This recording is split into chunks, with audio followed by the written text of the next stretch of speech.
Okay, so yesterday we had an experiment where I gave you this problem to see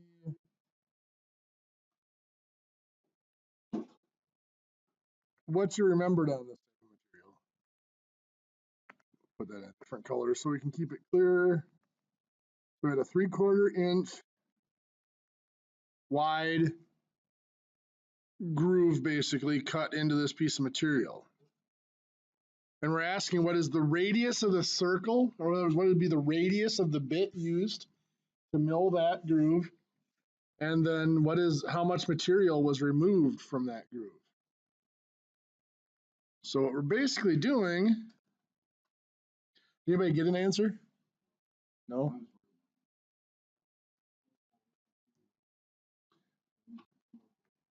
Yeah, what do you come up with?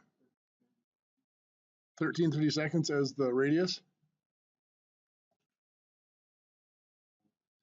Well, we'll write that down and see what comes up. So what we're looking at here is this circle. And there are a few ways we could go about it. There's the center of my circle. That's my radius there, but I don't know the radius. That's what we're looking for. We know this is 3/4 across here. I'm going to leave the inch labels off just for space. We know that if we cut this here, that's 90 degrees and it cuts this in half, makes each of those 3/8, right? Does that do us any good so far? It would be nice to have one more angle, but we don't. But we do know from here to here is 1/4. What we can do from that is we can actually extend this all the way up. We're going to call this distance here, we'll call it y. We know 3/8 times 3/8, that's a chord, right? Has to equal the product of the lengths of the other chord, 1/4 times y. Remember that? Look familiar? The arch formula? Two intersecting chords, the pieces they're divided into have the same product. So 3/8 times 3/8 is 9/64. Goes 1/4 times y. And then divide by 1/4. We get 9/16 equals y. Which means our diameter is 9/16 plus 1/4. This was 9/16 plus 1/4 gives us the diameter of 13/16. The radius then is half of that, or 13/32 of an inch. So Shaker was right on that one. Oh, is Dave? Okay. So Dave was right on that one.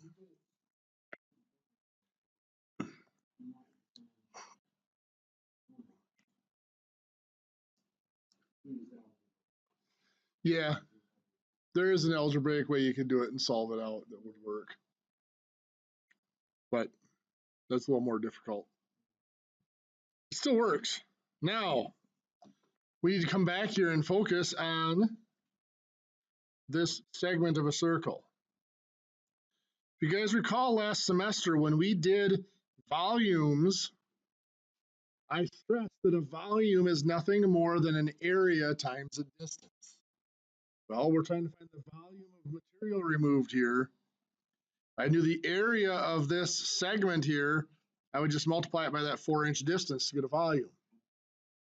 We can find that area because we now know those distances.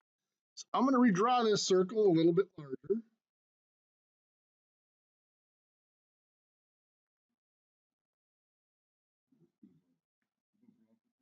I've been trying.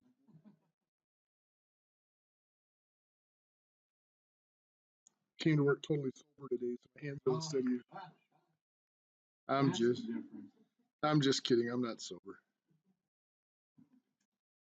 That sounds horrible.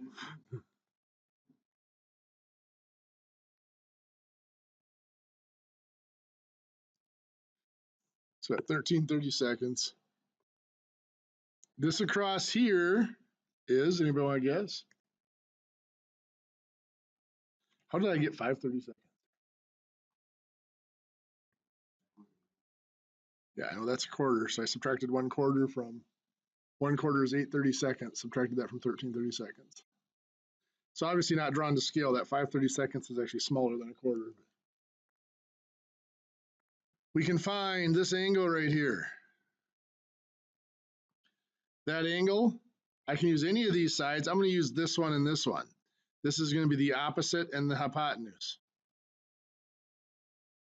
which is going to be sine.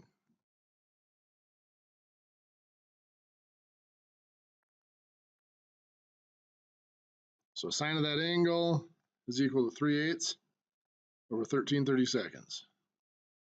So since we're looking for an angle, we are going to do an inverse trig function, inverse sine in this case. So second, you know, this is where it gets a little tricky. At 3/8 divided by, come on now, 13/32 gives me, oh crap, I am still in radian mode from my electronics class yesterday. So now we can try it. Let's try that again. 67.38 degrees. Now, what we're really concerned with is this angle, double that, 134.76 degrees. So now what we're going to do is we're going to find the area of this whole sector, whole pi wedge. The area of the sector is found by doing the area of the circle, which is just pi times 13/32 squared, and then multiplying by that 134.76 over 360. Remember, that's the fraction of the circle. So 3.14 times 13/32 squared times 134.76 divided by 360. 0.1940 it looks like. That'll be inches squared. That's that area. That's the whole sector. I only want the segment, which means I subtract out this triangle, which is going to be 3/4 times 5/32 divided by 2, right? 3/4 across here, 5/32 is the height, divided by 2 because it's a triangle.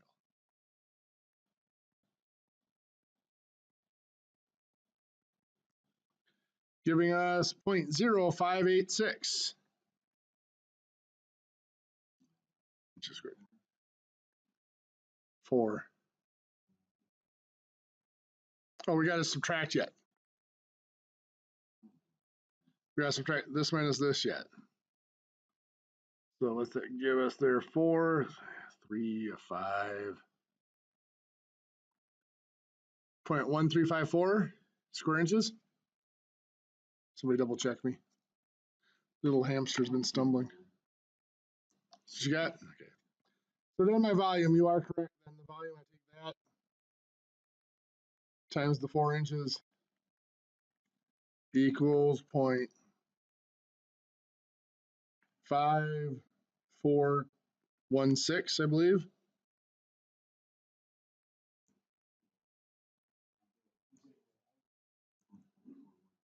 Yeah. 0.5420 is acceptable. That's within round off. 0.5416 cubic inches is how much material is removed. What do you think? Doable? I'd like to tell you there is, but I wouldn't lie to you. Let's give you one with a little bit easier numbers, at least. How's that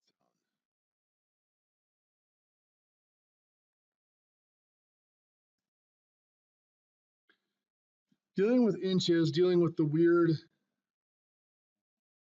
well, the weird fractions of an inch make it kind of a pain.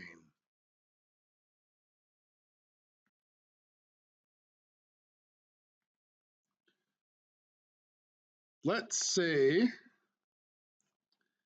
we have a block here where this is, let's just call that 60 millimeters. This depth here is going to be 15 millimeters.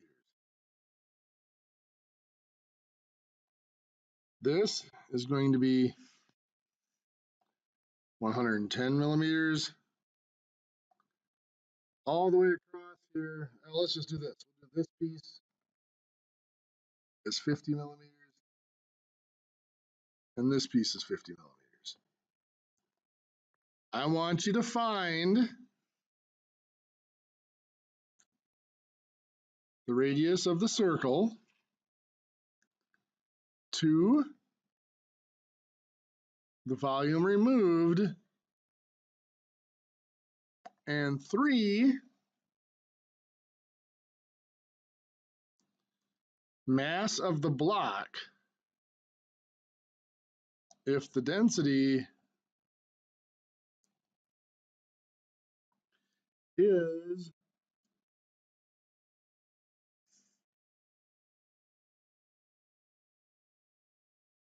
42 grams per cubic centimeter. Yeah. I told you this last few weeks of the semester, we're going to pull in everything you've learned in the last 30 weeks. I'm going to give you a few minutes, see what you come up with there. We'll do a little check here in a little bit. Up here a ways. Oops, I don't want to go to unmute quick. So step 1 is to find the radius of that circle. I'm going to go down below here and draw some things. Pretend that's a circle. What's our chord across here? How long was that? 60, so we're going to go 30 and 30, right? What was this depth? 15. So then, shooting on up, we'll call that y. We know that 30 times 30 equals 15 times y. 60 equals y. 30 times 30 is 900 divided by 15. So y is 60 millimeters, which means our diameter is 75. 15 plus 60. So the radius that we wanted was 37.5. So that means from here to here is 37.5.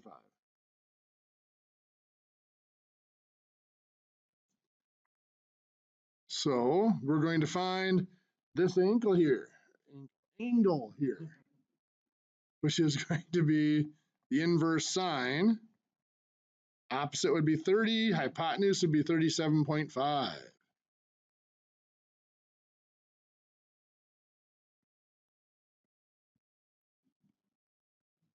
Sounds about right. 53.13 is correct. We're going to double that.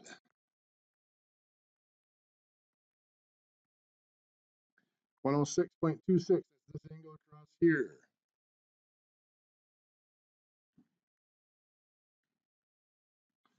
So we're going to find that area. Area of that sector is the area of the circle. Pi times 37.5 squared times 106.26 over 360.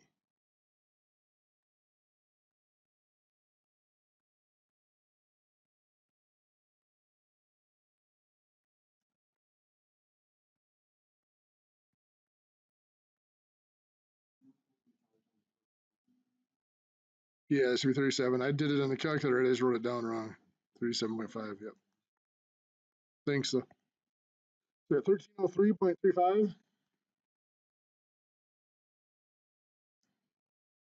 Millimeters squared, does that sound right?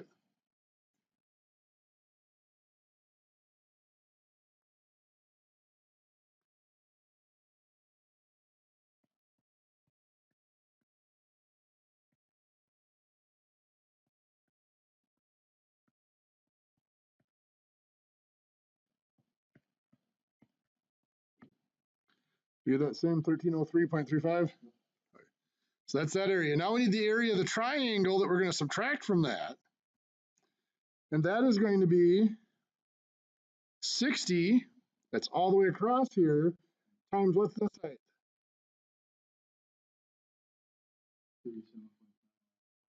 Perfect. So 22.5. Yeah, 37.5 minus 15 is 22.5.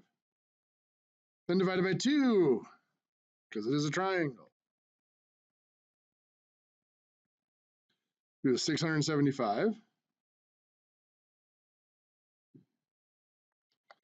We subtract.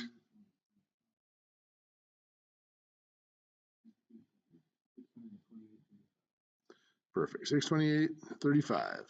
That is the area of that sector, or segment, I should say. This area right here. So to find our beloved volume,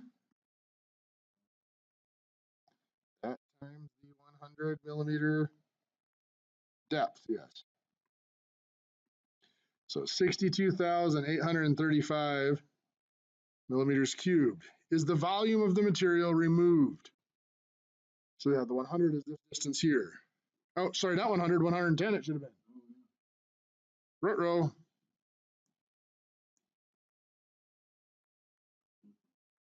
No problem, we'll forgive you this time.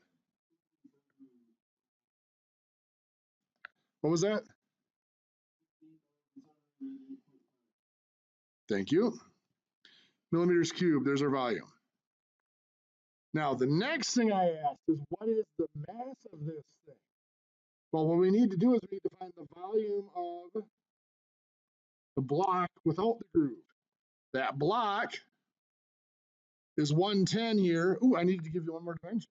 I did not realize that. This will be 50 here. This way. Across here is going to be 160. How did I come up with that? You got it. So that's going to be 110 times 160 times 50.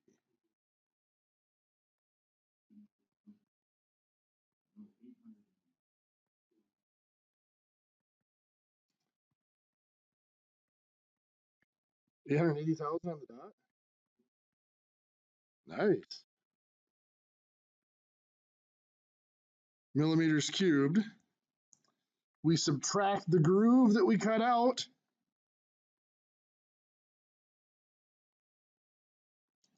Which gives us 811,000. 211.5, right? So that's the volume of the material after the groove. I'm going to convert it to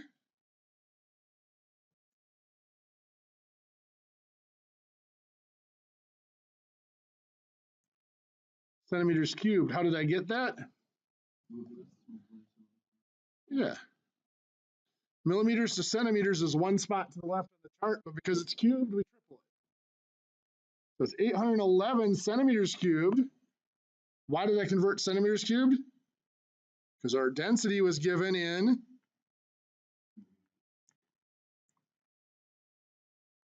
that is in grams per cubic centimeter. Density of 42 grams per cubic centimeter. So 42 grams per 1 cubic centimeter. Note that the centimeters cross cancel. Tricky. And I've got the 811.2115 times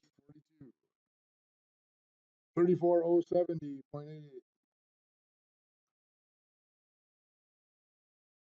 883 grams. So that means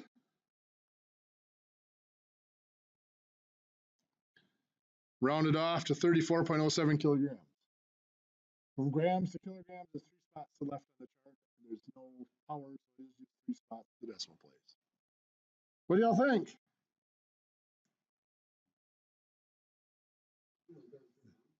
No, it's not too bad.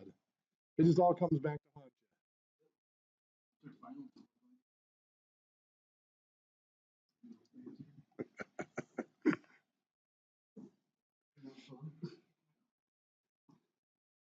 Okay, so You have that worksheet I gave you yesterday.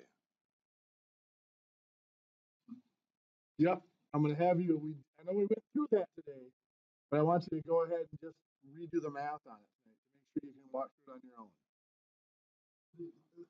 Yep, I'll grab it for you.